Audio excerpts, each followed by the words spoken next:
Welcome to Global Morning. The death toll from flooding. Most time our politicians just bring in policies too, for sure. Incidentally, we have several more stories. The legislature was carefully crafted to 22.2% inflation rates as of April this year. What does that say about where we are as a country? I think Nigeria has resorted to being resilient. Before you call a police station, before they even leave, they'll take permission from I don't think there's really anything on ground to improve. the struggle, the ASU strike. You have done your work, you have put us to the wall. We are not your slaves. I'm not a small boy. You should have given me the report. I have not seen the report.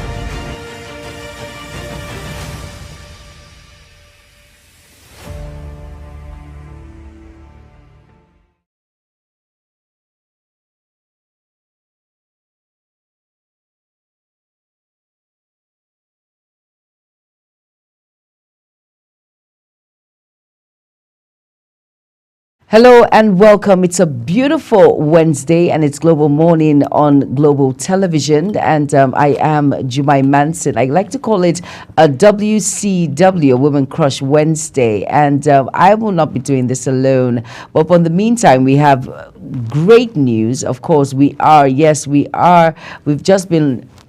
just got that recommendation of being on DSTV, which we will be talking about later on today on the program. And of course, looking at Joe Biden, and of course, lots of topic of discuss that will be happening today. Joe Biden and of course Donald Trump, the Democratic President of the former Democratic President of the United States. And then of course we will be looking at the 200,000 naira that was awarded to. That is the sum that was given to NYSC individuals, 200,000 naira, coming from the north to the southern part of Nigeria. And yes, like I said, of course, there will be segments like business, taste and texture, and of course the AM news will be hitting your airwaves. And later on Global Morning, we'll be having the first discussion, of course the second discussion of the day. I am Jumai Manson. I am not doing this alone. I have my co-host today standing in for my other co-host that doesn't know maths. Of course, no other than Queen Agaba. How are you doing? Good morning. I'm doing very well, thank you. How are you doing? I am fine, and thank you for standing in for Anthony Momodu. Yeah, it feels different because I'm always used to always doing it with Uyi and Anthony. Mm-hmm. But this is the first time I'm not Uyi and Anthony, Uyi and Michael. Uyi and Michael, and then the other week I and Anthony were on the show. Okay. So of course I've had to co-anchor with Anthony some other time. Exactly. But how does it feel? Like, it's a Women Crush Wednesday, every Wednesday. It feels good. It feels good to be anchoring with a woman and not a man this time. And when women do it, they do it better. They do. I said what I said. Yes, she said what she said. And of course, if Anthony hear that, he'll say men are not really celebrated when it comes to that limelight that you give, because they do, according to him, they do so much. We do not differ in that aspect. We do not beg to differ. But the truth is, it's a Woman Crush Wednesday. We should learn to celebrate women. Yes, it's very important we do that. And of course, like, I just wanted to bring it all out there, we are on DSTV. Yay! It's absolutely worth celebrating. It is worth celebrating. It's a dream come through. It is a dream come true being on DSTV.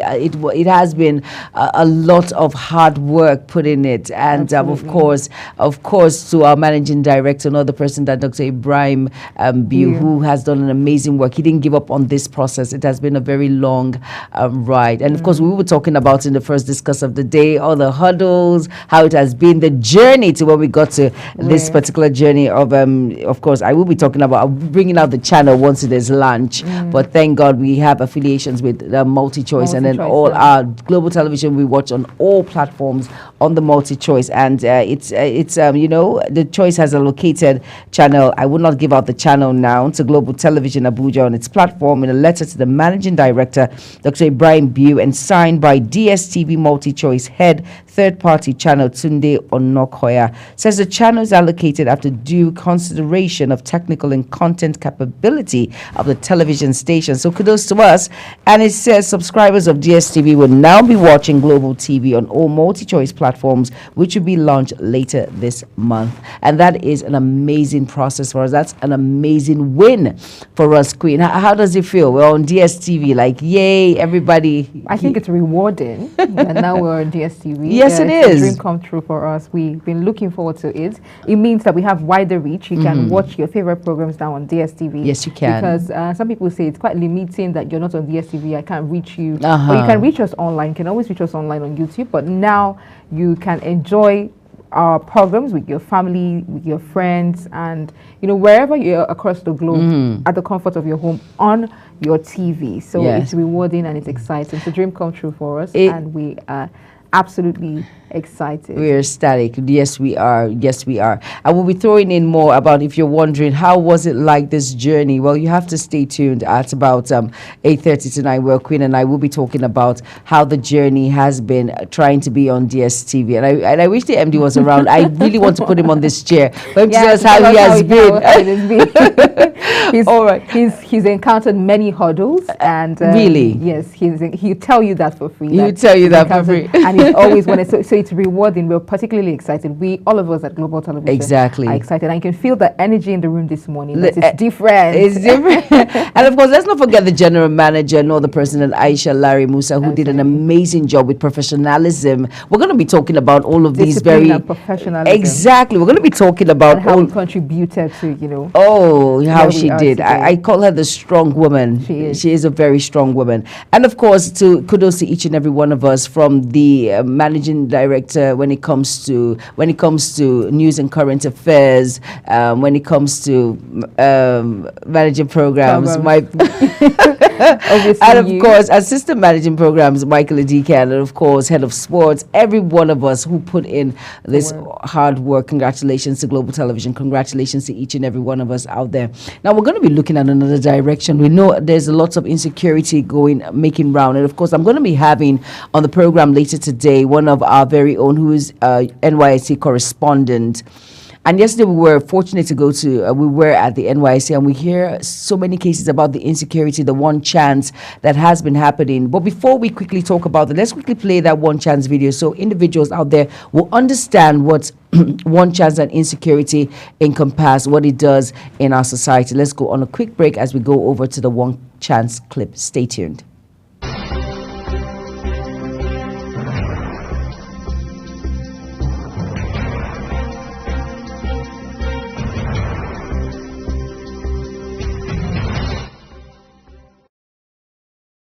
For an insightful idea that takes the center stage and the conversation that gets beyond the headlines, to explore the lasting impact of political decisions, Big Talk got you covered.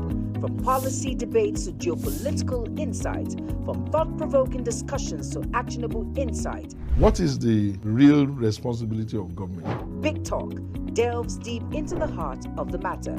Join us weekdays on Global Televisions from 6:30 p.m. for a reverting journey into the heart of politics, where we dissect issues shaping our society. With every government and introduction of new policies, businesses of all kinds and sizes seize the opportunity to evolve and redefine themselves. Business Point on Global Television is where we follow the money and put the facts and figures right in front of you. Watch Business Point every Monday through Friday at 11 a.m. as Kikelamo Okeri tracks all the latest developments across critical sectors. Business Point, this is business. Are you ready to be entertained like never before? Get ready to dive into the latest and greatest entertainment news in lifestyle, music, movies, birthday celebration, and so much more, all on Entertainment Circle on Global Television. From the hottest red carpet event to exclusive interviews with your favorite stars, we've got you covered. Stay up to date with the latest trends and news from the entertainment world, all in one place. Tune in every Saturday by 1 p.m. with Chung Annabelle Joseph on Global Television.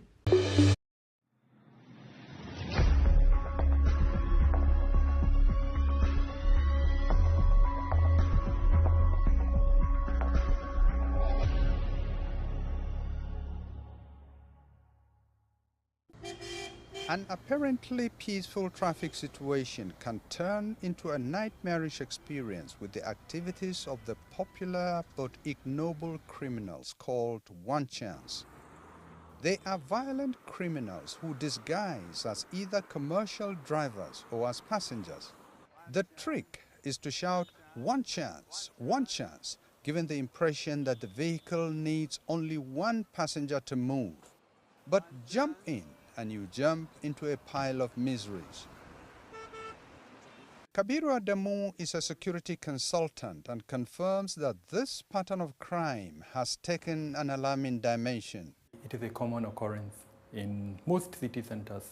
In Abuja, as an example, it's very difficult for you to go to any space where there are a couple of persons ranging from 3 up until 10 that you will not find at least 1 to 2 to 3 persons that have not been victims of one chance, as long as the persons are using commercial vehicles. So I entered the cab, hailing Papi. Chidinma is a young mother. She had a terrible and pathetic experience in the hands of the criminals. Chidinma was dropped by her sister right about here at around 8 o'clock in the evening. A Mazda car driven by a man and one other passenger at the back pulled over and hastily picked her. Destination, Mpape. But the journey was doomed because a set of horrible things started happening at the inception of the trip. Merely I entered. The passenger by my left, was behaving as if he was collecting his balance from the driver. So I felt comfortable. I guess they did that so that I wouldn't have to notice what was going to go on. So immediately after he collected that balance, the next thing he did was to stretch his hands towards my side, and here was on my neck, while here was trying to stop me from opening the door by my right. So as I tried to open the door by my right, they were shouting, "You better cooperate. You know, go cooperate, but you won't die. You won't die this night. She said, go fit come out from this car. This is go come out. You know, go fit come out from this car." They were beating me. The first person that hit me was the man in front.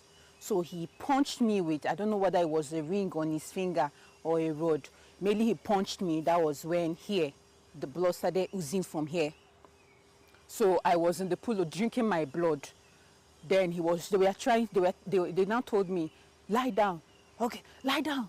No, go lie down, ba. So I was struggling. They've collected my stuffs. They've collected my bags at that time. I didn't have my bag with me. So they were telling me, no, go lie down, ba. So I thought they wanted to rape me as they were telling me to lie down on the floor of the car. So as I tried to lie down on that floor, the one by my side too now slapped me, and he tried to strangle me too. That was where this marks came out from. So he was strangling me and was telling me, no, you go die this night. Maybe you don't want to cooperate. You go die this night. You go die this night. Chidinma was lucky to escape alive because she did not fit the correct profile of the perfect victim the criminals were searching for their sinister intentions. By the time they were done beating me, it wasn't like, the madam, you know what you go do now? You go cut your breast. I said, okay, sir. He now said, do you have kids? I said, yes, I have kids. He just kept quiet. The next thing I saw was that he told me, okay, oh yeah, get up. Alone in the night. This young lady was also lucky because she survived and agreed to share her experience with us. I've been attacked in this beggar before. I was hit from behind. My phones and everything were collected. And it took me years to be able to stand in beggar and get a car and pick up a cab. In a daring display of impunity, most of the criminals move around with POS machines for ease of stealing money out of the bank accounts of their victims. Security experts explain that this is very possible, especially with the emergence of new financial outfits who ignore the vigorous security check on customers before opening customer accounts. A lot of the instances that we've monitored, they actually use the financial systems. Now, the reason for this is commonplace.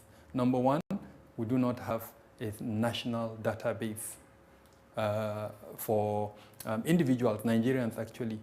And more importantly, even the banking system has not put in place infrastructure to reduce the possibility of this from happening, and then secondly, where it happens, to trace the perpetrators, arrest them, and then prevent further crime.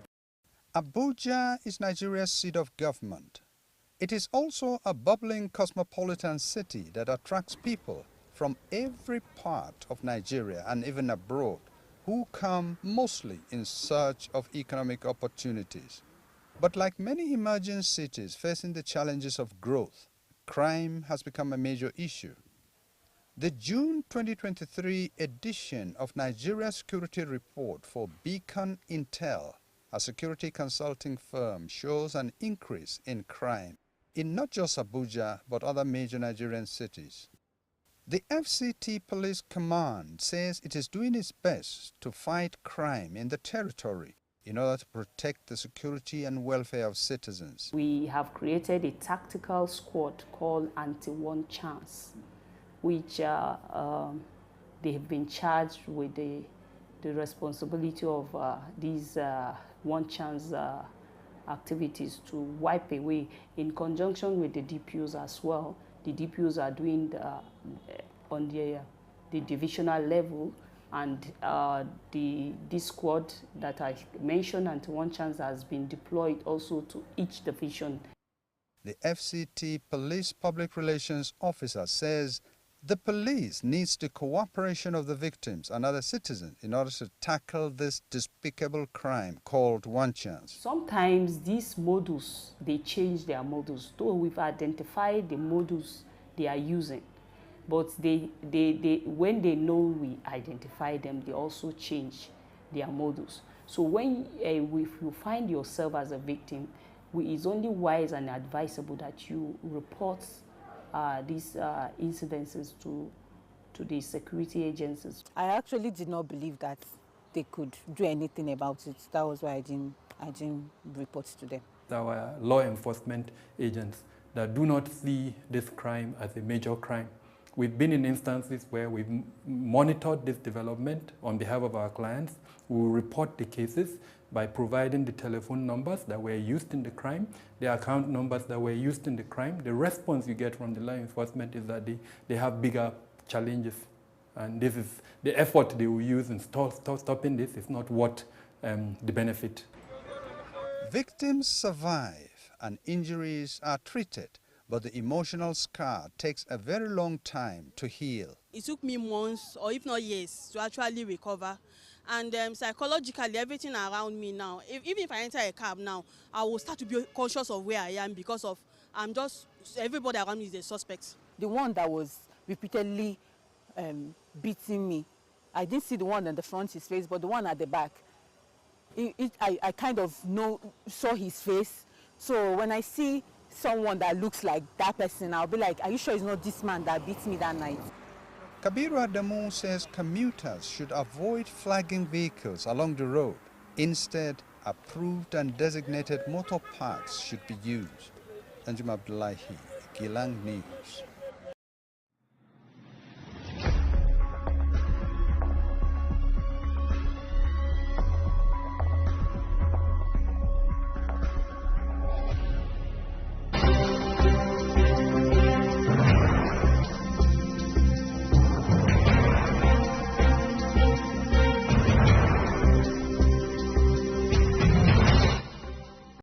Right, you're welcome back from that clip that has to do with one chance. Talking about the insecurity in, of course, in Abuja, of course, the whole of Nigeria, especially when it comes to various states of one chance victims, kidnappings. You know, I got a report yesterday that the Lagos-Ibadan Expressway, there are lots of happenings going around there when it comes to kidnappings, when it comes to one chance from Edo, Benin, Iromi. And of course, here in Abuja, we were privileged yesterday to be at the NYSC office at Kubwa. And we met, there was a copper who was attacked by one chance. He was going for his POP that early hours of the morning.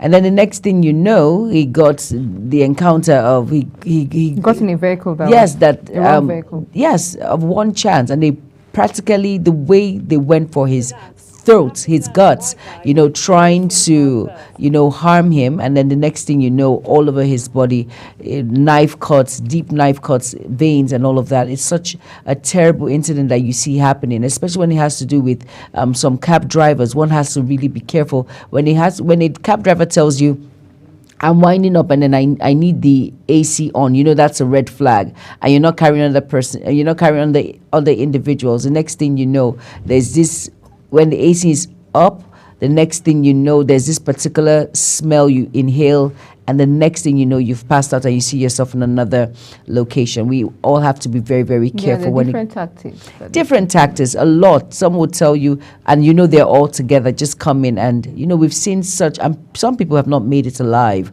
A lot of people have lost their lives in this process, a lot. So one has to be very careful when it comes to security, and especially when it has to do with One Chance. But I'm sure the FCT minister is up on his game when it comes to trying to curb this menace of One Chance and insecurity that is looming around. But you know, it just makes me wonder, how careful can we be? How careful can we be? And the bulk of the work is on our security parastatals agencies and the FCT ministers, because first and foremost, they've already put it out that do not enter vehicles when you're not at the designated bus stops. You know, along those vehicles that are along, be careful.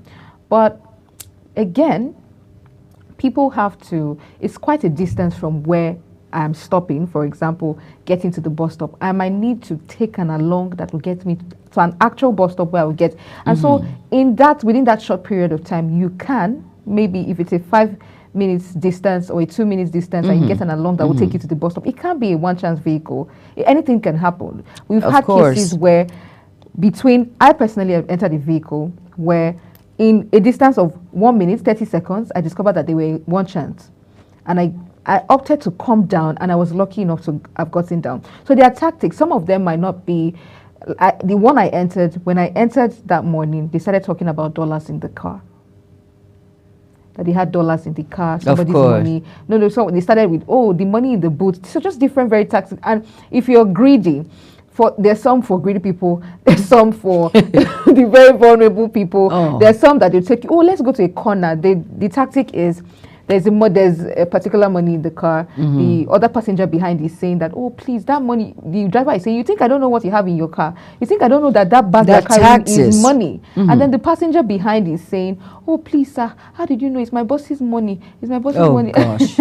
We all know all these things. Then, not all of us, greedy, sometimes these people can be very, they say people who are planning to deceive you will not come as deceivers. So if they have deceit in their sleeve, they'll try as much as possible to coin it. Yeah, to coin it, to play well, but you have to be discerning, you have to be careful, you have to be critical when you're thinking, and do not go anywhere with any driver that you do not know because you want to share money. It never works. Those are their tactics. And for those people who have been vulnerable, those very harmful One Chance drivers, that when you get into the vehicle, immediately somebody ropes you behind or something happens, or they speed off with the speed of light and, take you to an designated. So, but the thing is, how careful can we be? That is why we need to create this awareness. It can never be overdue. We need to create the awareness every single time when it comes to security. And of course, like you said, it's very important for us to know,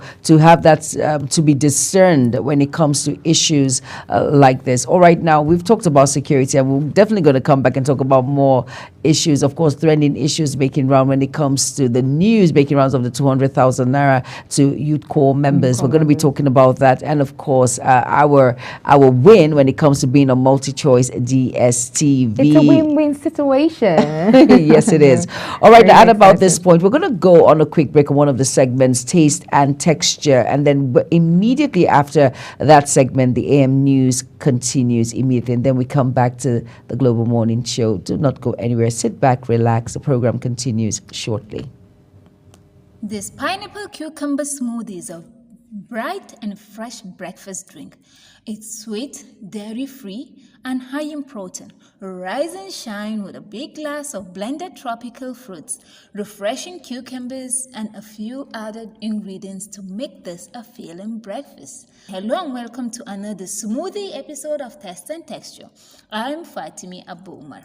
The smoothie can be made with fresh cucumbers and is great if you have ripe pineapples or frozen pineapples. Pour yourself a tall glass of this beautiful smoothie and take a moment to unwind. This pineapple cucumber smoothie is a fun twist on classic green smoothie. It's a great combination of sweet and a little savory from the cucumber. This is really fun smoothie, and has so much flavor. This cucumber and pineapple together are such a refreshing combination, and it makes this perfect feeling breakfast or a sweet treat to enjoy after a long day outdoors. This pineapple cucumber smoothie is bright, fresh, fruity, satisfying, a great no-cook breakfast, and high in protein and fiber. The ingredients needed for this perfect smoothies are cucumbers, pineapple, ginger, pear, lemon, plant-based vanilla protein powder like plants, milk, soy, coconut, milk. Let's make the perfect smoothie. Let's get to it. Add all ingredients at a high-speed blender, starting on low speed and working up to high. Blend for 2 to 3 minutes until you get a smooth consistency. Pour into your favorite glass or Munson jar and enjoy. This dairy-free sweet cucumber fruit smoothie is a fantastic drink without all the dairy. It's all about making recipes plant-based and dairy-free. Dairy-free cooking does not have to be bland, boring, or flavorless. It's quite the opposite when done right. You can achieve the total richness and creaminess with some simple swaps. This cucumber pineapple smoothie is a quick way to get all ingredients and hydration. The refreshing drink is packed with vitamins, minerals, and antioxidants. Plus, its great taste. This recipe is naturally dairy-free and vegan. And now to the health benefits of pineapple cucumber smoothie. It helps to stabilize your glucose level. This smoothie drink will help you control and regulate your sugar level. It helps boost metabolism in the morning, and it works on your body throughout the day. Also boosts energy levels. Alkalizing properties. Both pineapple and cucumber have alkalizing properties, which can help balance the body's pH level and support a healthy internal environment. That's all for now. See you next time. Bye.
Hello and welcome to all our viewers in Nigeria and around the world to News AM on Global Television. We're coming to you live from the nation's capital, Abuja.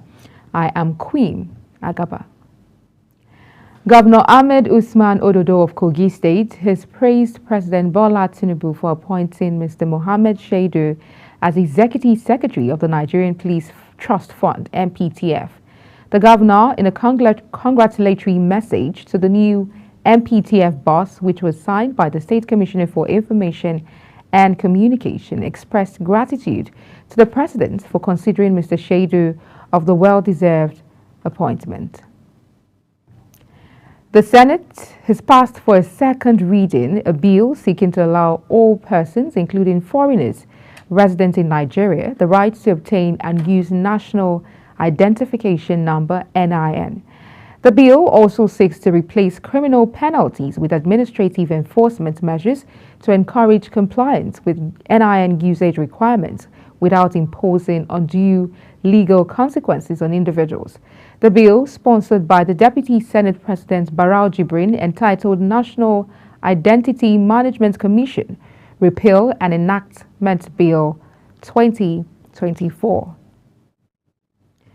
A member of the House of Representatives representing Degema Bani Federal Constituency, Rivers State, Cyril Hart, has walked out of the Green Chamber during plenary after accusing the Deputy Speaker of discriminating against new members during plenary parliamentary debate. Hart, a member of the People's Democratic Party, made the allegation a few minutes after the lawmaker representing Damboa Gwoza Chibok Federal Constituency, Borno State, moved a motion condemning the recent suicide bombings which claimed lives in the northeastern state. The motion elicited debate from many lawmakers, including the chairman, House Committee on Navy, Idris Wase, the chairman, Committee on Defense, Babajimi Benson, and a host of others who were recognized to speak by Kalu, who presided over the plenary in the absence of the Speaker, Mr. Tajuddin Abbas. The House of Representatives has called on the federal government to investigate what it called the exploitative and predatory pricing practices against Nigerian businesses by their foreign counterparts operating in Nigeria. The motion, moved by the member representing Ikorodu Federal Constituency, Lagos State, Babajimi Benson, noted that international business ethics and standards like the United Nations Global Compact OECD guidelines for multinational enterprises and ISO 26000 for social responsibility, among others, require businesses to operate in a fair, healthy and efficient manner while ensuring competitive trade practices in the operation of their businesses at home and abroad. Individuals seeking to get admitted to the National Open University of Nigeria and other open distance learning centers are now mandated to register via the Joint Admissions and Matriculations Board. An advisory released by the board states that such candidates are also expected to register with a unique national identification number. JAMB noted that the move is to checkmate nefarious activities. The board, however, promised to make the registration process as seamless as possible. The Niger State Governor, Mohamed Bago, has announced the offer of automatic employment to the National Youth Corps members who studied medicine and other health-related courses to address shortage of doctors and other medical workers in the state hospitals.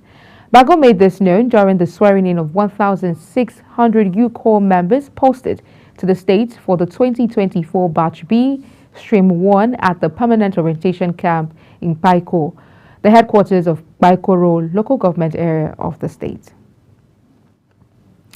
Vice President Kashim Shettima has visited victims of the suicide bomb attacks in Borno State, where a suspected female suicide bomber detonated explosives in Gwoza local government area, Borno State.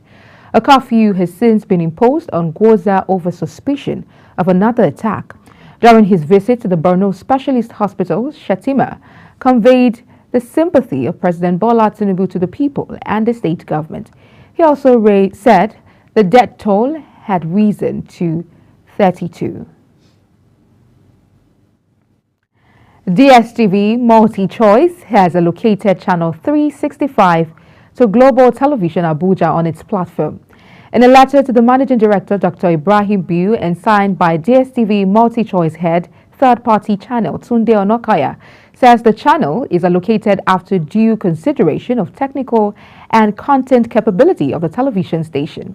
It says subscribers of DSTV will now be watching Global Television on all MultiChoice platforms, which will be launched later this month.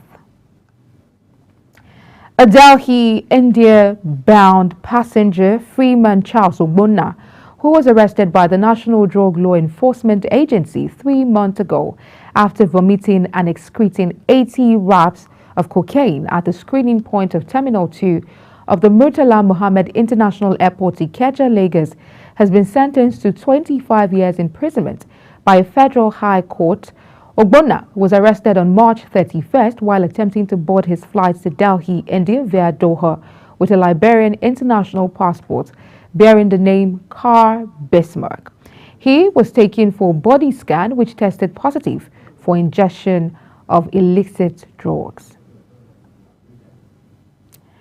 The National Agency for Food, Drug Administration and Control, NAFDAC, has sealed about 100 shops in Ogbete Main Market, Enugu State, for alleged dealing in suspected fake alcoholic beverages.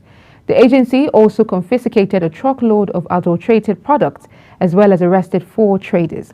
Speaking after the raid and arrest, NAFDAC's Director, Southeast Zone, Martins Iluyomade, said the suspects were already in custody and would be charged to court after ongoing investigation.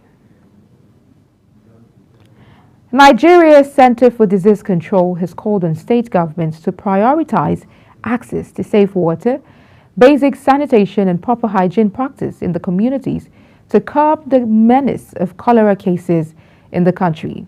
Director General, Nigeria Center for Disease Control, Dr. Jide Idris, made the call while giving an update on the cholera outbreak in Abuja. Global Television brings you details. Cholera, a highly contagious food and waterborne disease, has in recent times reared its devastating head in the country. The Director General, Nigeria Center for Disease Control, Dr. Jide Idris, urged the local government areas to ensure open defecation-free environment, as well as provide well-equipped facilities to manage cholera cases with relevant treatment and infection prevention. He further called on the Federal Ministry of Water Resources and Environment to ensure adequate water, environmental sanitation in all local government areas and communities. 10 states out of the total states in Nigeria are responsible for about 92% of the cases we have now. And out of those 10 states, which is interesting, 7 of them are from the southern region of Nigeria. The Director General further says as of June 30th, 2024, a total of 2,102 suspected cases and 63 deaths have been recorded across the 33 states and 122 local government areas, with a case of fatality rate of 3.0% since the beginning of the year. It is critical to also address the relevant capable work staff and workforce shortfall at state and local government levels to improve capacity to prevent, detect and respond to public health emergencies. The NCDC reiterated its commitment to continue to work with partners to lead the health sector response to cholera outbreak. For Global Television, Queen Agaba reported. Chairman of the Dangote Group, Aliko Dangote, has criticized the hike of interest rates to almost 30% by the Central Bank of Nigeria. Speaking at the banquet hall of the State House, Abuja, during the opening session of a 3-day summit organized by the Manufacturers Association of Nigeria, MAN, he said with the present interest rate regime, it will be difficult to create jobs. The National Agency for the Prohibition of Trafficking in Persons confirmed the rescue of 5 Benue girls trafficked to Côte d'Ivoire for prostitution. The NAPTIP commander, Makurdi Zonal Command, Mrs. Gloria Bai, said the girls are still in the Nigerian embassy in Côte d'Ivoire. Recall that a trending video on social media showed 5 girls whose ages range between 18 and 21 years old and were speaking the Tiv language, mentioning their names and ages. The girls claimed in the video that they were sold to Côte d'Ivoire for prostitution by a lady who is based in Jato in Kwande local government area of Benue State. The state coordinator for NAPTIP told journalists in Makurdi on Tuesday that her attention was drawn to the case on Monday, July 1st, 2024, about the girls rescued in Côte d'Ivoire. Operatives of the Nigerian Immigration Service, Ilela Border Command, Sokoto, have arrested a 25-year-old Rukaya Hassan, who attempted to traffic 2 underage girls across the border to Niger Republic. The Command Public Relations Officer Mohammed Abdullahi said this in a statement in Abuja. Abdullahi said that the victims had been handed over to the National Agency for Prohibition of Trafficking in Persons for further investigations. You're watching the Global AM News coming to you live from Nigeria's capital, Abuja. We're on Star Times, channel 276. Kindly follow us on all social media platforms using @Global TV NG and other handles now showing on your screen. When the Global AM News returns, CBN's 30% interest rate stifling growth and job creation. This and other stories coming right after this break. Please stay with us.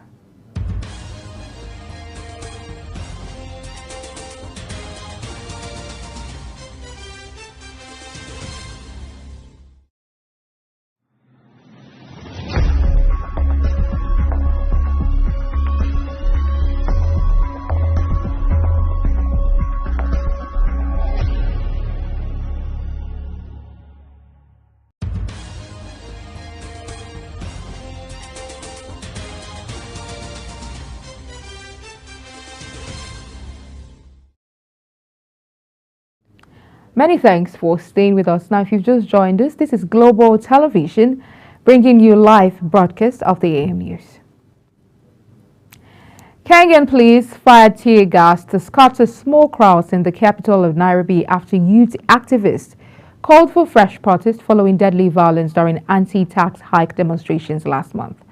Activists have stepped up their campaign against President William Ruto despite his announcement last week that he would not sign into law a controversial finance bill that triggered what he has branded treasonous protest.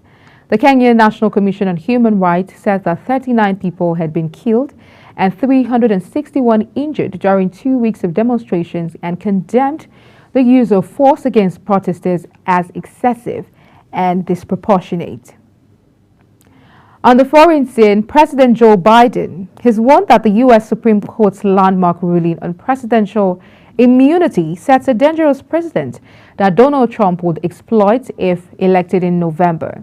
The conservative-dominated High Court ruled that Trump and all presidents enjoy absolute immunity from criminal prosecution for official acts taken while in office, but can still face criminal penalties for unofficial acts. Meanwhile, President Joe Biden's administration has proposed new regulations aimed at safeguarding laborers exposed to extreme heat as climate change continues to exacerbate heat waves across the United States. The proposed rule targets a wide range of workers, including mail carriers, delivery personnel, construction workers, landscapers, and restaurant staff who face high heat indexes regularly. According to government estimates, the regulation would impact approximately 35 million workers, both indoors and outdoors, who are exposed to a heat index of 80 degrees and 26 Celsius or higher.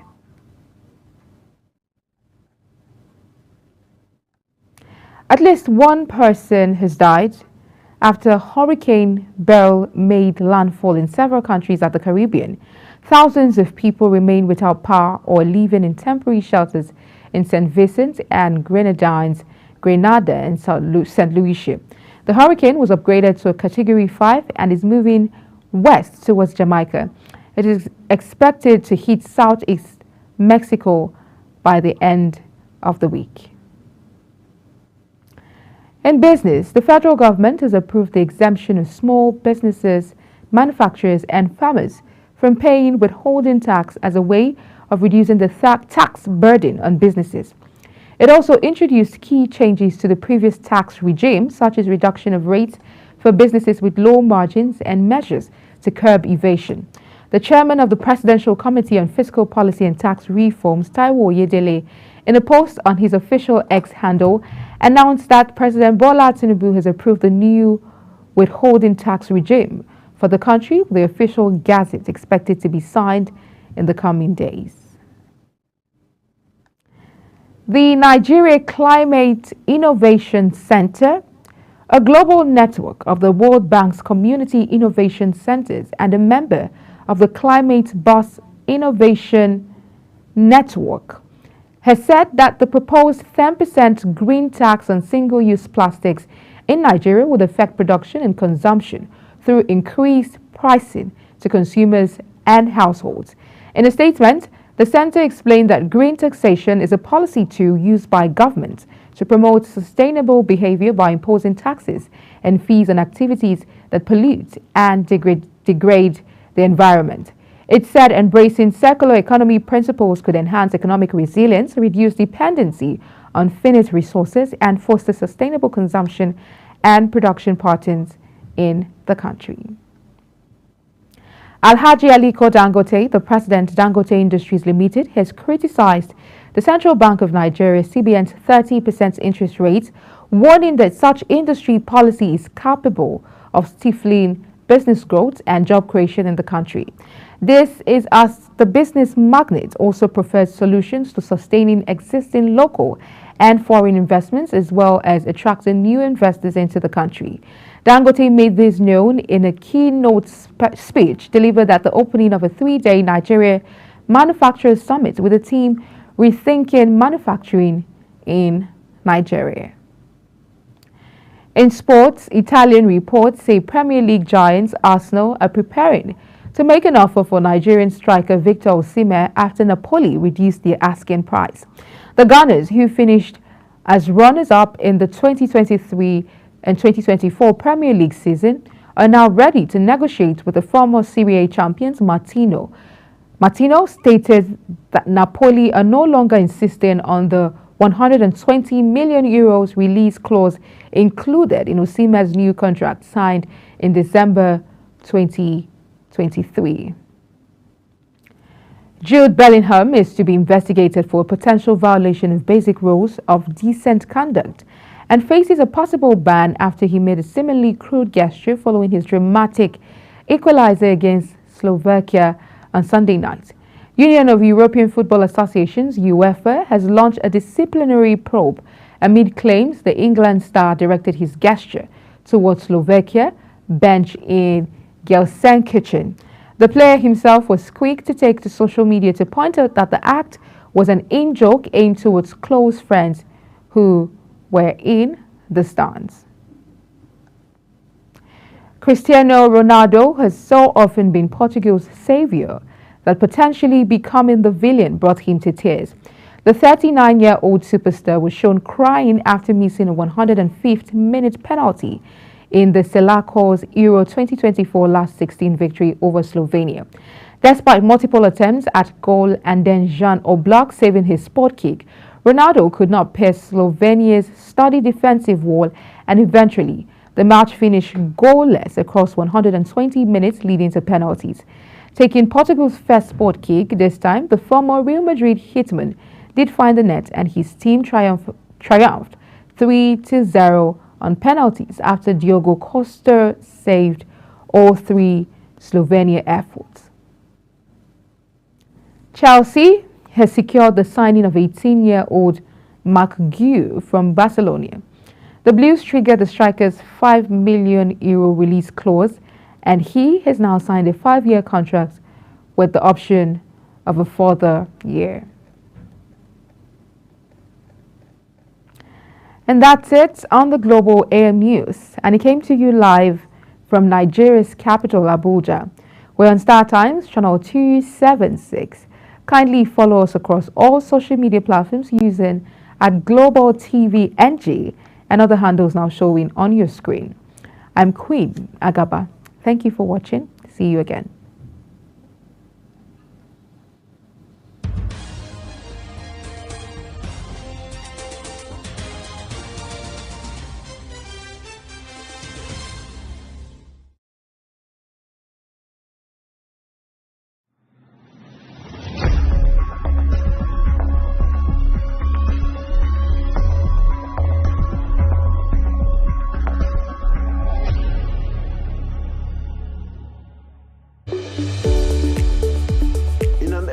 Road, the increasing challenge of keeping track of health matters can be extremely demanding. Follow the latest health tips and trends on Health Guide on Global Television on Tuesday at 3 p.m. Health Guide on Global Television. Put your health first.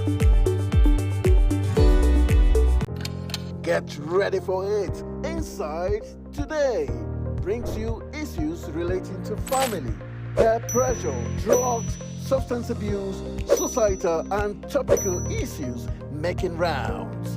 Join Jumaine Manson on Global Television Monday to Thursday and they repeat every Friday. Time 2 p.m. to 3 p.m. Don't miss out. Are you a food lover? Do you care about your health and nutrition? Are you interested in exploring the diverse culinary traditions from around the world? Then look no further. Introducing Lunch Global on Global Television, a show that takes you on a delicious journey through the world of food, nutrition, and diet. So, whether you're a seasoned foodie, a health enthusiast, or simply curious about the world of food, Lunch Global has something for everyone. Tune in Mondays to Fridays and let your taste bud take you on a journey of flavor, culture, and discovery on Lunch Global. Bon appetit!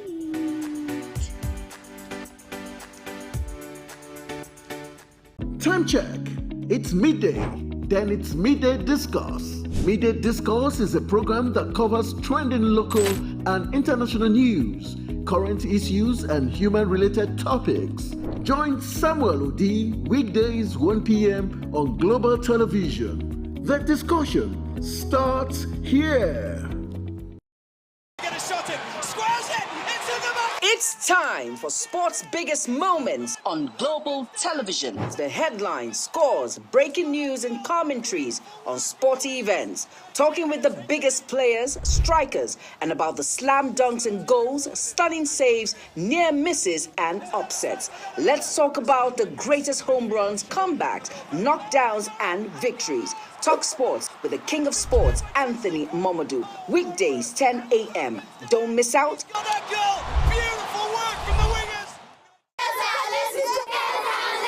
Hello, children. Gather around, let me tell you a story. Do you know that stories have a way of captivating the minds of children, bringing fun and imagination to teach them morals? Join Sharon Ajay as she takes you to explore the thrilling and exciting world of storytelling. I'll be sharing with you our next interesting story. Tune in every Saturday on Global Television.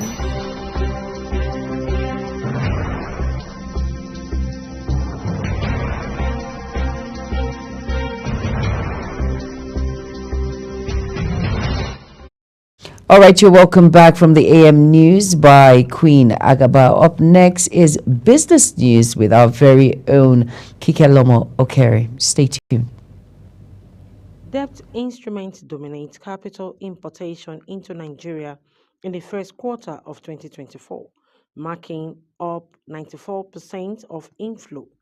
Data from National Bureau of Statistics reveals that Nigeria attracted $3.38 billion in capital inflow in the first quarter of 2024, up to 198% year-on-year. The capital inflow include foreign direct investment, foreign portfolio investment, and other investments. Foreign portfolio investments lead with $2.08 billion, rising by 220% year-on-year, while foreign direct investments grew by 150% to $119.18 million. Other investment inflow rose by 172% to $1.18 billion. This has been shown in the distribution of capital inflow by type in the first quarter of the year. According to data from National Bureau of Statistics, loans dominated foreign investors' inflow into the country as investors purchased over $2 billion in bond and money market instruments. Nigerian Central Bank has relied on higher interest rates as a cornerstone of its forex policy, while also adopting multiple rate hikes to combat inflation. Under CBN Governor Yemi Cardoso, the interest rate has been hiked by about 750 basis points from 18.75% to 26.25%. The federal government has approved a new withholding tax regime for the country and introduced key changes to the previous tax regime, such as reduction of rate for businesses with low margin and measures to curb evasion. Chairman of the Presidential Committee on Fiscal Policy and Tax Reform, Taiwo Oyedele, disclosed this on his official X. The Gazette will be signed in the coming days. According to him, the erstwhile withholding tax system introduced in 1978 had challenges such as ambiguity necessitated by the increase in transactions that it covered, thereby increasing the list of multiple taxes, inequity, straining the work capital of businesses with low margin. Furthermore, he stated that key changes introduced to the rewritten withholding tax regime include reduced rates for businesses with low margin, measures to curb evasion and tax avoidance, exemption of small businesses from withholding tax, clarity on timing of deduction, and key terms. The World Bank says it's restructuring the Nigerian Digital Identification for Development (ID4D) project to avoid truncation as the June 30, 2024 closure date passes without achieving its goals. Nigeria missed several targets set for the project, including enrolling 148 million people for national identification number by June 2024. The bank says it's yet to meet one of the conditions. 3 conditions for the disbursement of the complete $430 million for the project. The World Bank says it is restructuring the Nigerian Digital Identification for Development project to guarantee complete disbursement of the $430 million pledged for the project by the financiers.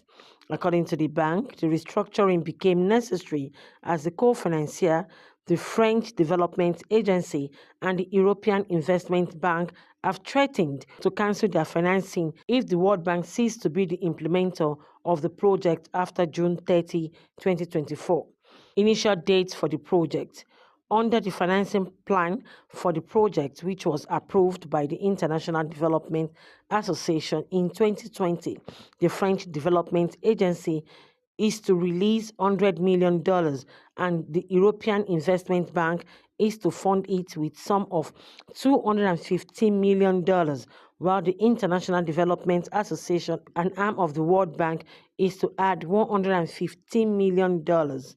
The World Bank noted that the extension became necessary for the project to respond to the increasing demand for an inclusive and trusted digital ID system that will strengthen the transparency, efficiency, and effectiveness of governance and the delivery of public service and programs. Under the restructured project, the bank says launching some activities under Subcomponent 2 is no longer realistic due to limited timelines, such as few activities could be cancelled. In addition, the bank says indicators related to the number of offices of the Nigerian government abroad equipped to register Nigerians for NIN will be deleted, as the government is now prioritizing issuing NIN within Nigeria in order to ensure access to service for the poor and vulnerable. The All-Share Index concluded the first half of the year at 100,057.49 points, a notable increase from its starting position of 74,773.77 points.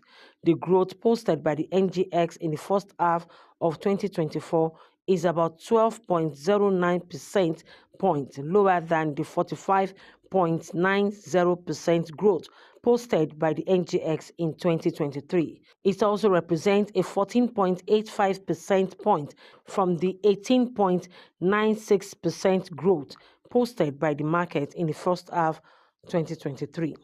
Year on year, the NGX grew by 64.11% in the first half 2024, with all-share index closing at 60,968.27 points at the end of the first year 2023. In the first half of 2024, the best performing index was the NGX ASEM index, with a 135.25% growth. The growth is due to the performance of Julie PLC, which gained over 1,500% during the period. The Industry Goods Index posted a 73.14% growth due to the performance of Dangote Cement and Boa Cement during the half. However, banking stock declined as the NGX Banking Index declined by 7.47% in the first half of 2024. The decline in the banking stock is linked to the 19.37% decline recorded by banking stock in the second quarter of 2024. During the period under review, 77 stocks recorded gains, 44 stocks experienced losses, and 30 stocks remain unchanged. Kike Lomo Okeri, Global Television News.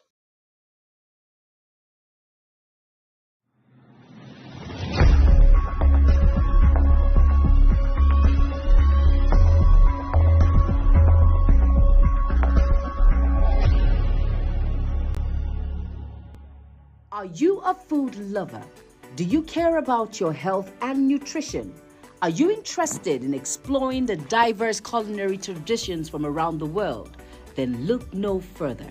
Introducing Lunch Global on Global Television, a show that takes you on a delicious journey through the world of food, nutrition, and diet. So, whether you're a seasoned foodie, a health enthusiast, or simply curious about the world of food, Lunch Global has something for everyone. Tune in Mondays to Fridays and let your taste bud take you on a journey of flavor, culture, and discovery on Lunch Global. Bon appetit!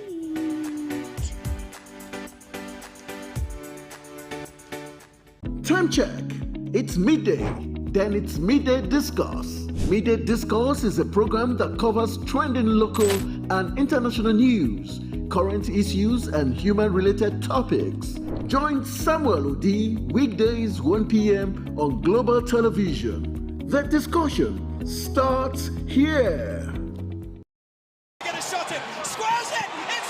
It's time for sports' biggest moments on Global Television. The headlines, scores, breaking news, and commentaries on sporty events. Talking with the biggest players, strikers, and about the slam dunks and goals, stunning saves, near misses, and upsets. Let's talk about the greatest home runs, comebacks, knockdowns, and victories. Talk sports with the king of sports, Anthony Momodu. Weekdays, 10 a.m. Don't miss out.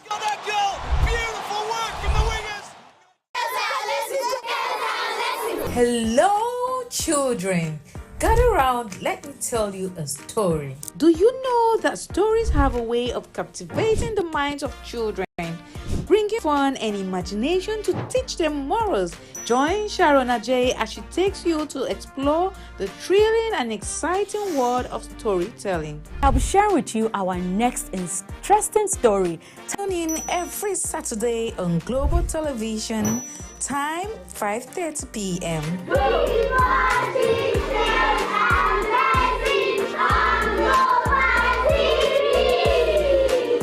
Is the desk on Global Television.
All right, now you're welcome back from that very short break that has to do with the business report by Kikelamo Okere. Up next, right now as we speak, is the newspaper review, and we will be starting with our first paper. Going into our first paper, we will be looking at dailies of the paper this beautiful morning, and we're going to be starting with the Punch newspaper this morning. Let's go over to the Punch newspaper. Let's start with the Punch newspaper this morning, and the Punch, and it says 33 states battle 2,102 cases as NYSC enforce strict camp rules, and that's of course the cholera. 33 states battle 2,102 cases. That's cholera report there on the caption of the Punch, and NYSC enforces strict camp rules. And still on the Punch, we have Tinubu seeks National Assembly's nod as tax regime begins January. And still on the Punch, it says Nigerians generators fuel in 2023, and then the CBN to sanction banks rejecting old dollar rates. All right, that's on the Punch now. Of course, we know the story of cholera, the cholera outbreak, which is something that we're battling with in Nigeria. It's really, really sad when it comes to it. What's your take on the cholera outbreak as we speak right now? The cholera outbreak, it's sad that we're battling with cholera at this point in time, but cholera is something that has been recurrent. It has always come and gone, and so since we know that it's recurrent, we're to enforce measures, put measures in strict place, measures. strict measures to ensure that we're able to combat it. But yesterday, I had the privilege of speaking with the Director General NCDC in an interview, and he enlightened us on the response so far from the NCDC, how they are going about it, and how they are working with state governments and the resources that they've been receiving. And they were also calling on the general public to adhere to rules, particularly open defecation, because most of the areas where we have the prevalence of cholera are rural communities and the very poor communities where they do not have latrines. They practice open defecation, and but they've been putting measures in place to ensure that they enlighten them and to also make sure that they do not defecate in the open, as that can also be categorized as one of the elements that contributes to cholera because the environment is polluted. But so far, they've also been churning out enlightening materials to school children, because we know that the people who are vulnerable to this cholera disease are children, young children, most especially, and people in rural communities. And so schools they've been putting measures to enlighten schools on the need, and also giving them resources as well to practice safe hand washing techniques. We used to have that during the COVID-19, but we have a culture of when it's not intense, people relax. There's this laid back attitude. And remember, before you go into the bank, you have a hand wash basin or hand wash stand where you wash your hand and sanitize your hand before. I think it should be a culture for us, and it should be enforced in schools as well, so that children can practice that culture, as they are very prone to contacting this waterborne disease. And the vendors who come into schools to sell should be properly checked. They should be regulated.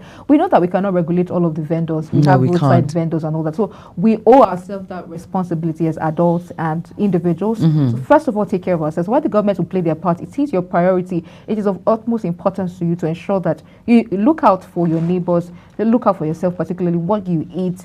And if you suspect anybody who is not practicing safe hygiene, that person should be reported. Or we suspect anything shady from any food vendor, that person should be reported. I think it's a step in the right direction, NCDC. I think there should be a hotline line for individuals to call in case of any emergency, which is very important. And like you mentioned, we tend to relax when it comes to precautionary measures when it comes to washing our hands, sanitizing our hands, and all of that. I think that should still come back into play. It doesn't matter even if there's less COVID-19 or we do not hear of COVID-19 incidences, but because there's now a cholera outbreak, and of course, from that toll we hear is 2,000 plus. So it's a step in the right direction that we try as much as possible to fight this particular menace when it comes to proper hygiene, when it comes to food vendors. I was at the hospital and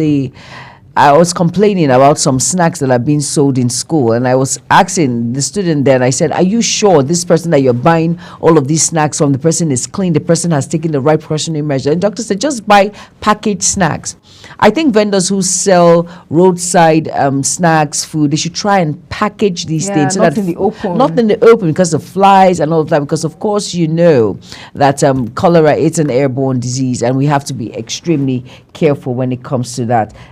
Still on the Punch newspaper, we'll be looking at Borno bombings, military plans crackdown as rep begins probe. Of course, we know that about 32 people have actually lost their lives due to that bombing that took place in Borno State, Maiduguri to be precise. It's really, really sad that we're hearing these suicidal bombers. You read the news in the AM news, and we hear that a female suicide bomber came up and detonated the bomb, which we've not heard this in a very, very long time. And coming up, it's really scary, and it's not a funny incident. And we pray that the military will do its best and to crack down and probe those who are responsible for and it makes me want to wonder where we've been in the last few years, in the last couple of years, and in the last 1 year of President Bola Tinubu's administration as regards security, because we understand how important and pivotal security is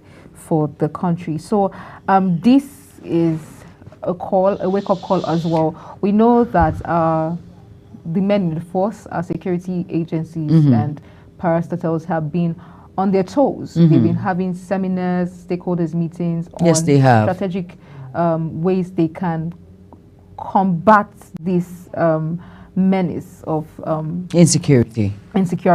But this just means that they need to step a lot more on that pedal and do what is necessary. All right, now let's still look at the Punch, and then before we turn our eyes to another direction of the newspaper, as the federal government directs MDAs to patronize made in Nigerian goods, and of course ministries, directors, departments and agencies, very important that let me ask you, do you patronize made in Nigeria? I want to start with you by putting you on the spot, Queen Agaba. Of course I patronize made in Nigeria good. I buy Okpa.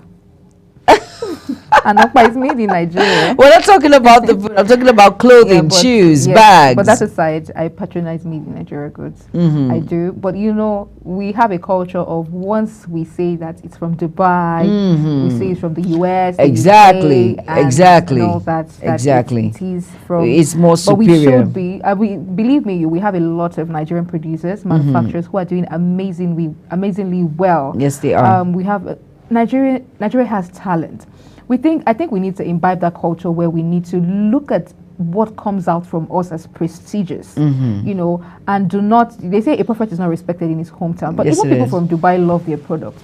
So we need to love our products, and then the government needs to do better with helping Nigeria promote their brands. We're talking about promotion. The government, time and time again, President Bola Tinubu has said we should make sacrifices. Exactly. You know, but we also want to see that on the part of the government. Buy made in Nigerian cars. Let the cars that our legislators use, let it be Nigerian. Let us patronize Nord, Innocent, and all of the rest that are made in Nigeria. Let us see that culture, Nigerian designers, everything Nigeria. Let us see it from the top so that it can flow to the bottom. As for us, we're already making sacrifices. I don't think there's a better word to use because we do not have an option at this time. We cannot even afford not to make sacrifices. So we want to see that from the government as well. So that Nigerian manufacturers and producers can, but they're doing a lot. They're doing a lot of amazing work. Yes, they are. So let us promote us. Let us promote made in Nigeria. Has so much. And you know, I keep going back and talking about rebranding. It's how we project ourselves and we brand ourselves that other individuals outside the shores of Nigeria will actually view us and take us seriously. Once we put in more effort, celebrate our own, put in more resources when it comes to made in Nigerian products, I think from there, we'll move forward. Now, over now to the next paper, the Daily Times. We'll be looking at the Daily Times. And the head caption says, prospective. In fact, I want to go to the main caption, State of the Nation. Food riots very imminent in Nigeria, warns Abakoba. And still on the Daily Times, we have perspectives from Nigerian war against LGBTQ individuals. Dangote at Man Summit, no growth will happen with 30% interest. Uni Abuja Ventures raises 50 billion naira for infrastructure development. And DHQ confirms 20 killed, 52 injured in Gwoza, multiple suicide bombings. Very, very sad. Very, very sad.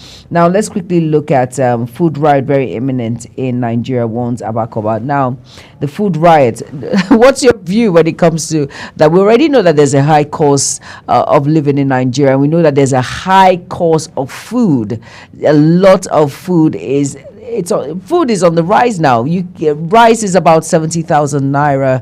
A kilo of chicken yesterday is 4,600. Some people sell 5,000 naira per kilo. Something that we normally buy at the rate of it was 2,000 naira, 2,118. We could get that. That was long before now.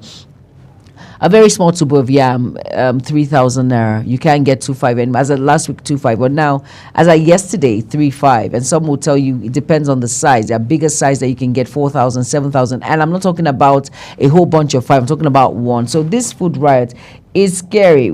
As in, we talked about prices being regulated, and yet we've not actually seen that. I can come to this particular store and buy maybe when it comes to a refill of maybe milk or beverage, and I can go to the next store, and these prices are not regulated. Do you think the Regulatory Control Commission, they have not gone to work when it comes to regulating foods in order for it not to lead to riots like Abakoba has just warned?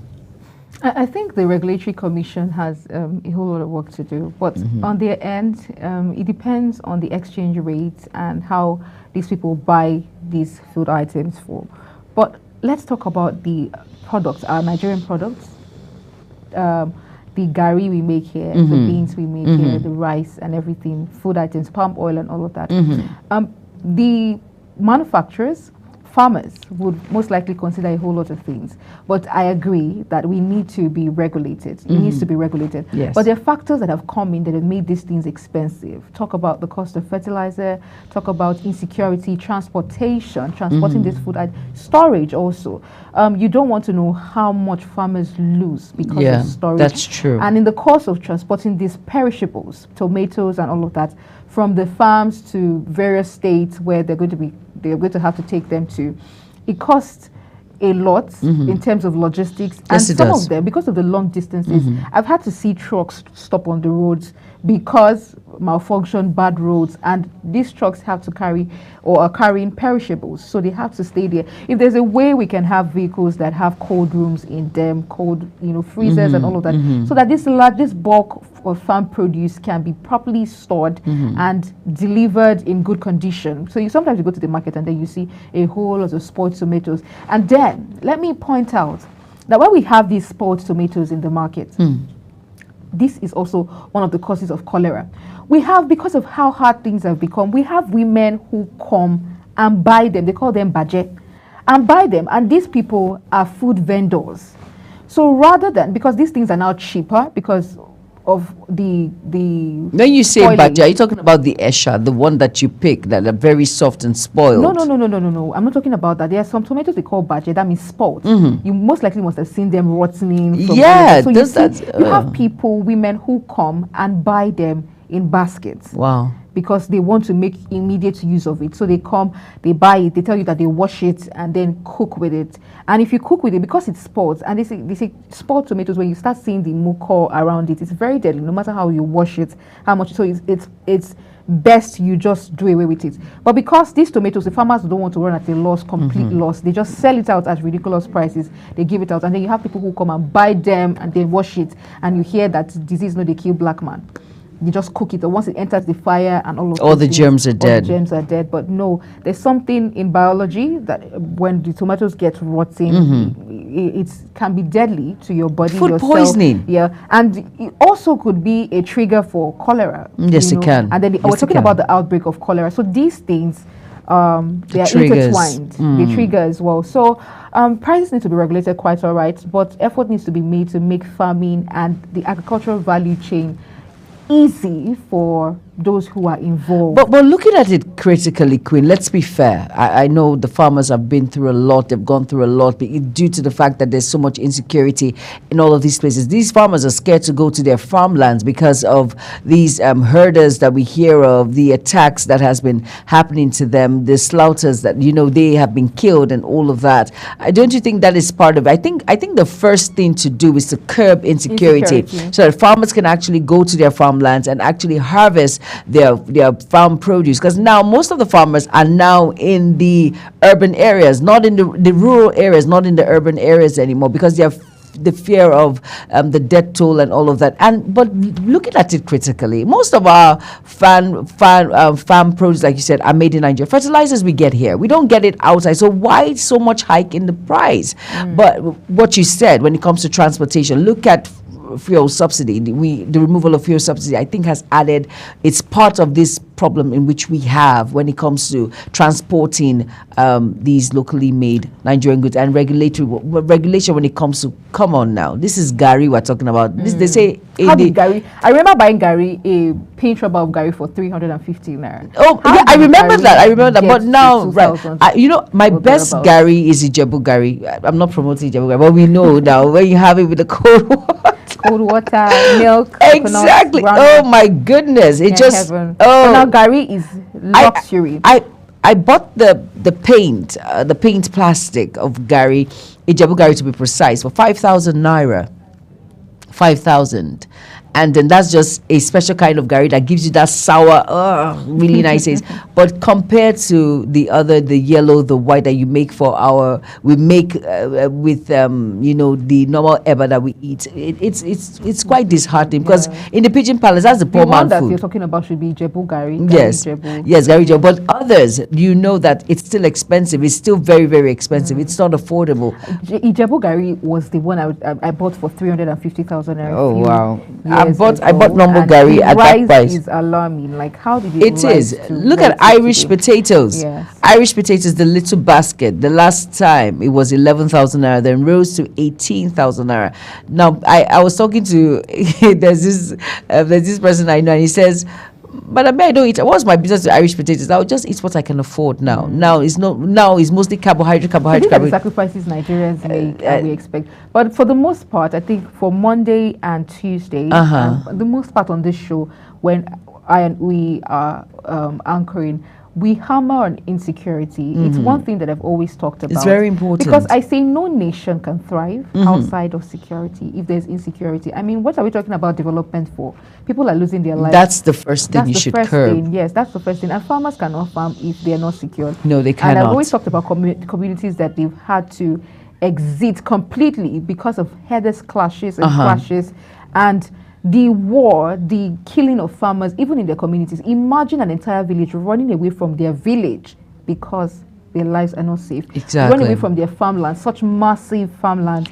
How do you expect us to have greater output in agriculture? Unattended to, really sad. Should be, rather than channeling efforts into changing the national anthem and things that are not going to be relevant or important to the growth and development of Nigeria, I think we should put that much effort on security. Yes, very important. Now, up next is the Daily Trust, and we'll be looking at the Daily Trust and CBN's interest rate hike hindering growth, job creation, says Dangote. And of course, when the CBN pass a particular regulation, it affects all banks, and the bulk of it falls on most of us. Have you seen the deduction when it comes to, I don't want to mention any bank, but we all know that we are going through all of these things. And like Dangote has said, this particular hike of the interest rates, you keep collecting, you have the ATM charges, you have the tax. Wow, I was at a point I was like, my goodness, how tax left, right, front, and then center. you're not taxing small monies. Some it's the 50 naira tax, the stamp duties. Whereas some, the ATM is 1,000 something for ATM, and then there's another one. Once you have a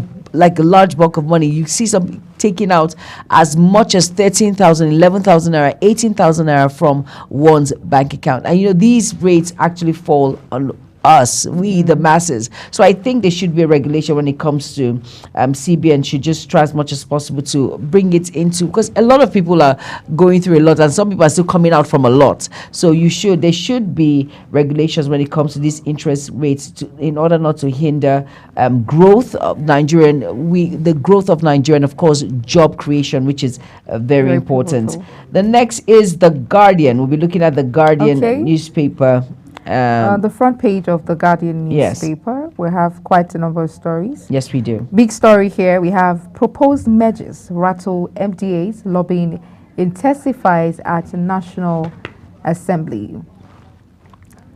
Cholera toll hits 63 deaths, 2,102 cases in 33 states. Sultan lacks power to appoint anyone, Sokoto government declares. National Assembly spineless, a rubber stamp, says ex-PGF DG Lukman. Unity School debate how 1,800 teachers got employed but unpaid for 36 months. Wow. Nigerians spend 16.5 trillion naira, 60% of 2024 electricity budget and generators. Federal government rolls out fresh withholding tax regulations. And then these are the stories we have on the front page of The Guardian, but I just want to react to the 1,800 teachers who got employed but have been unpaid for 36 months. Wow. 36 months, if I'm correct, should be almost 3 years. 2012, 12, 24. And then we have another 12, roughly 3 years, thereabouts. Yeah, that's 2 years and 7 months. 2 years and 7 months. Oh, you must be good in math. No, I'm not. I'm just lucky today. I guess I'm just lucky. But this is disheartening that we have teachers who have not been paid for 2 years and... About 3 years, basically. Yes, basically. And my mouth is open. In awe, right? I'm in awe. How have they been able to do it? How were they able to, get consistent? But you see the thing with being owed salaries, a lot of people get into debt. They're indebted, and for that long period of time, spanning to almost 3 years. And this is the call that we're making to, especially federal government. It's very important. We're talking about minimum wage, and still yet, this minimum wage that we're talking about that has not been implemented yet. In fact, they've been saying that 62,000 naira is the much they can do for now, because owing to the fact that we have state governors who are still owing salaries of, this is just a case study, who are still owing workers' salaries in their states. They have not even been able to, even the 30,000 naira that was earlier implemented, state governors are still owing workers' salary till date. They've not been able to pay. And then we have these state governors doing a whole lot of projects when your workers, those that work for you, should be pivotal. They should be your number one priority. I wonder how these governors make these decisions. It just shows that the people are not, they're not your priority. Because if they were, you would not owe salaries for this long period of time. That's what I think. It's just unfortunate. First of all, what comes to mind? How have these teachers been surviving? It's really, really sad to understand that these individuals go to school, some of them dedicated to their jobs to teach. Most people, it falls in two ways. One, it's the calling to teach, impact knowledge, because that's what they love. They're passionate about it. They love to do it. So even if you pay the salaries or not, they will still go because they know that these are future leaders. They need to create that impact. And some, they're doing it for the money. So in that scenario, some of the teachers who are not paid, who are doing it because is their salary attached to it might not come to work regularly. So definitely it will fall, the bulk of the loss will fall on the children, because sometimes they might miss a maths teacher and English teacher, but some that are passionate will combine all of these things, giving this knowledge. But how long can one continue in this aspect? So I think it's very important that the needful should be done. These teachers should be paid. It's a long time, 2 years, 11 months. It's a really long time. We need as much as possible to do the needful. Like you said, like when I heard the minimum wage, I know TUC and LLC are held bent in ensuring that the minimum wage is increased, but is it sustainable? I keep asking that question. Is it sustainable? We can see that you just made like from the research you just told us, from 30,000 naira, some states governors are still owing. Even the 60,000 naira, some state governors are still owing. And now talking about the increment of 200,000 naira, which that is like 250 the balance.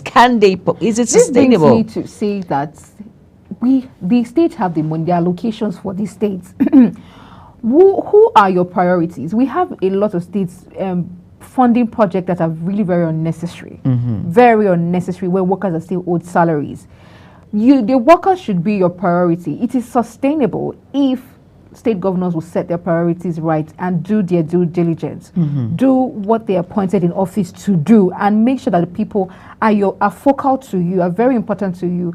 The allocations for these things, we see state governors doing a whole lot. A whole lot, spending money, even personal projects. They are funding personal projects on the side, spending monies. They are being probed here and there for mismanagement of funds, for fraudulent activities, shamelessly, when workers are being owed salaries. Very sad. They should fix their priorities. I think, in my opinion, that it's sustainable if they would do their due diligence. Yes, and it will reduce a lot of menace in the society. So once salaries are not owed, a lot of things, these individuals have children, and some of these children are the ones that are used for all of these issues that happen in society when it comes to criminality, these issues of unemployment issue.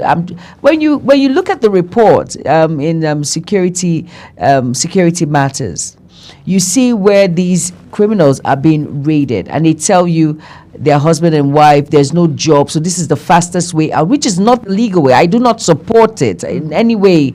Anything that is fraudulent, that is not legal, I do not support.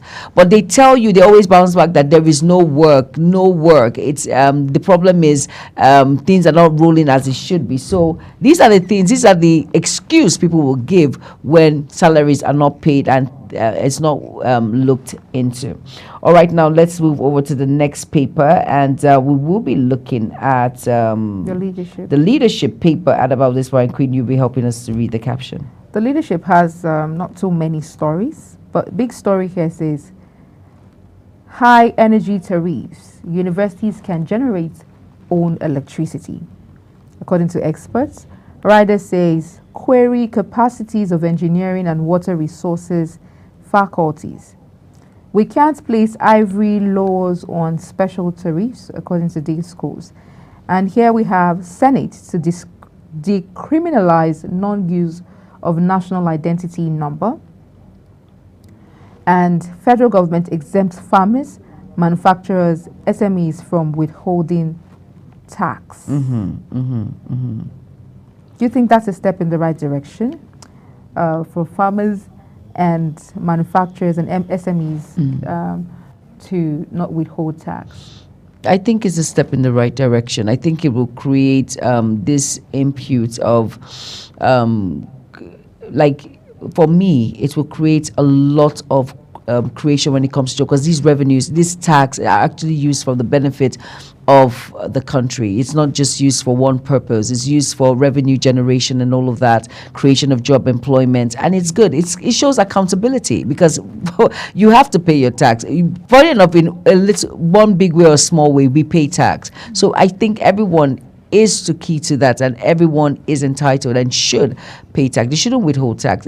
It shows accountability, and it shows, of course, some of these government projects, they hand over when it comes to fertilizers. They give all of these farm materials when it comes to the tractors, fertilizers, when it comes to farm produce and all of that. So giving back, once the government has given and you give back, I don't think it's a bad idea at all. Yes, so we'll move to our next point of call, which is the Punch newspaper. We've done that.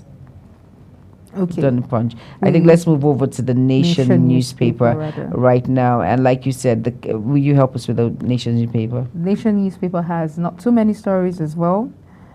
Government targets passage of new tax laws in Q3. We have, it's impossible to create jobs with high interest rate on loans, says Dangote.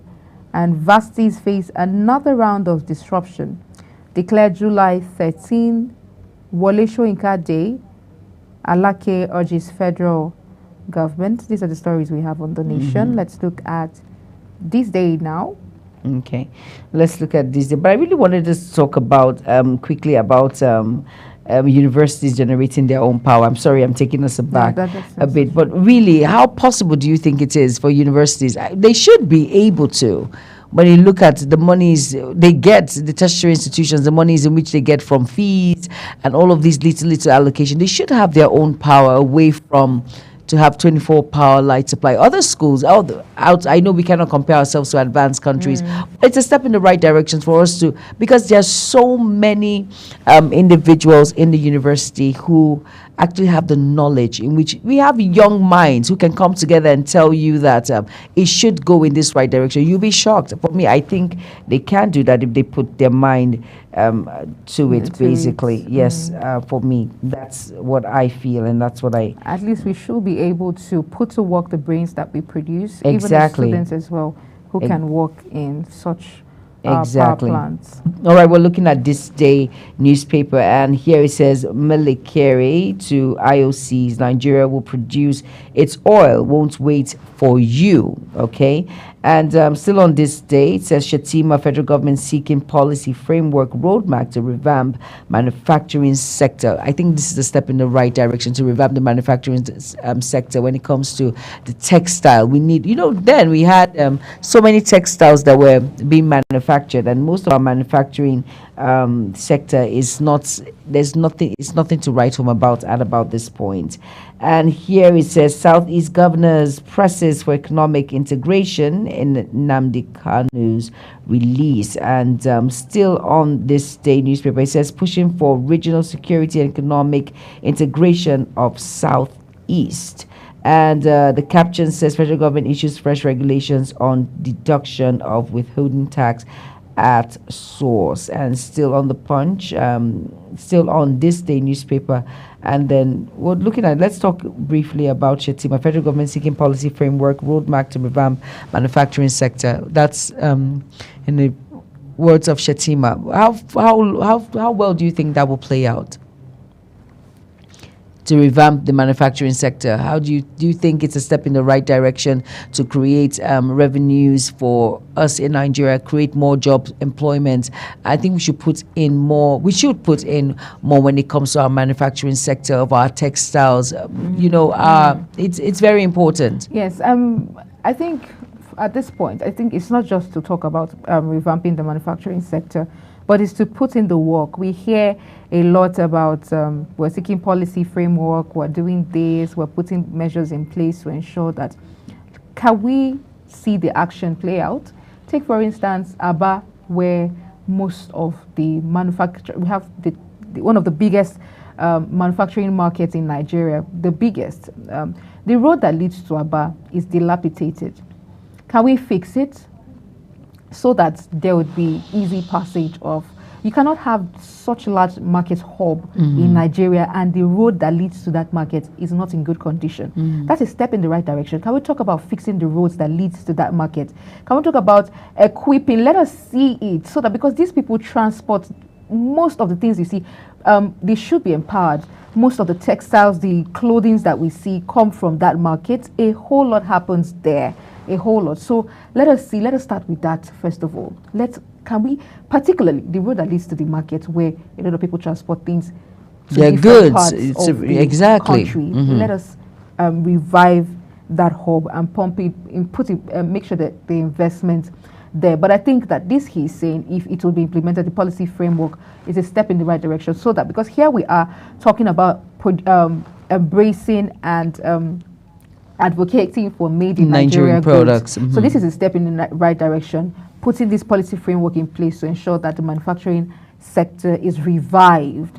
Manufacturers are empowered, they're encouraged, they are given the necessary support so that we can be proud of made in Nigeria goods, and also there will be job creations as well. Because now that we see the exodus of multinationals from Nigeria, we're also seeing the exodus of jobs. Nigerians, young Nigerians who are just coming out of the university, and even the camp, NYSC camp, they're seeking for jobs as well. So this is what we're talking about. If the manufacturing sector blossoms, job creation, and it will help curb the issues of insecurity and, some of this one chance, the value chain, the manufacturing value chain will be filled with, vacancies for a job down to the least that you can think of. So it's an avenue. If we can fix it, if we can revamp it, very important, Nigeria would, thrive.